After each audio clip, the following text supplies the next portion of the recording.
Hello.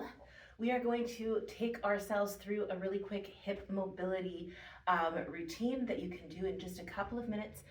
It is designed to be super accessible, super easy, and requires only the use of a yoga strap. You can also use a bathrobe towel, anything you've got available that's kind of long. Even a long towel can do because it just has to slide under the foot.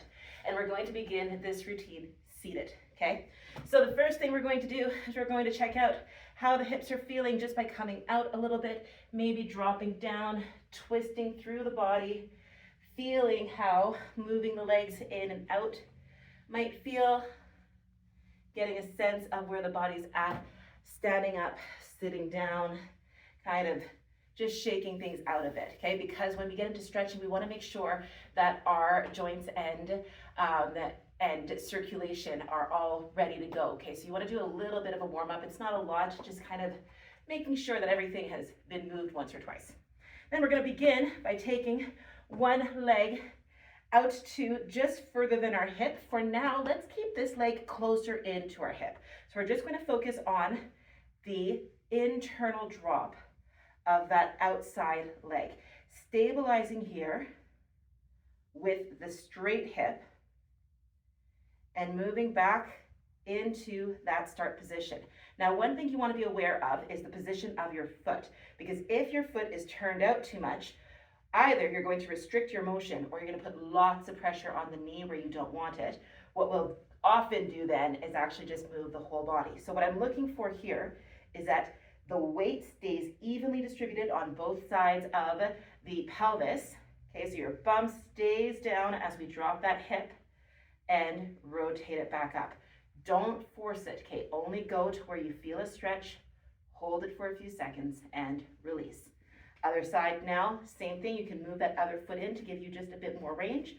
Move the outside out, drop in, hold, maybe a breath or two, come back up, and you'll notice that the static side of my body, the part that's not moving, is literally not moving. I'm not readjusting my hip.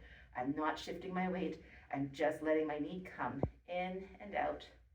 You might find a lot of tension in this movement on the outside of the hip, and you may even feel some pull at the groin or where the hip starts to meet the pelvic bone.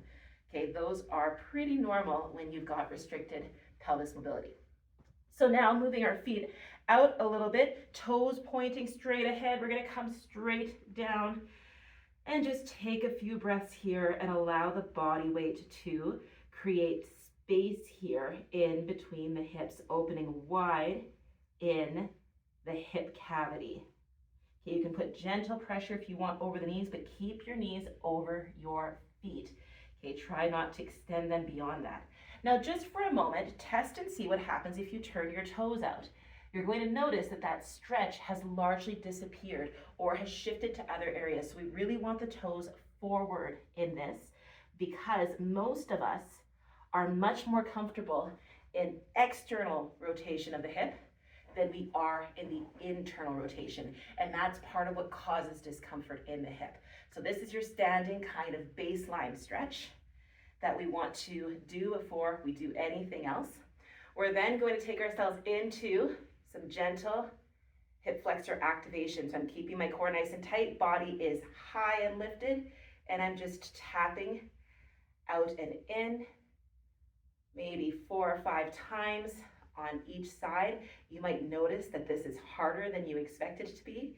Okay, we'll do the other side as well. If you don't, if you find it really easy, that's okay and natural too. Some people have really strong hip flexors, which is great. In that event, I'm going to show you a progression that you can work on, which is a straight leg variation. So just coming up, okay, not hyperextending the knee, making sure that the hip is stable, the body isn't rocking around, the core is braced and holding you in place. And other side. And again, if that straight leg feels like it's a little bit too intense, that's really okay. You can just bend the knee and find a place of comfort. And we'll do 2 more here. Last one.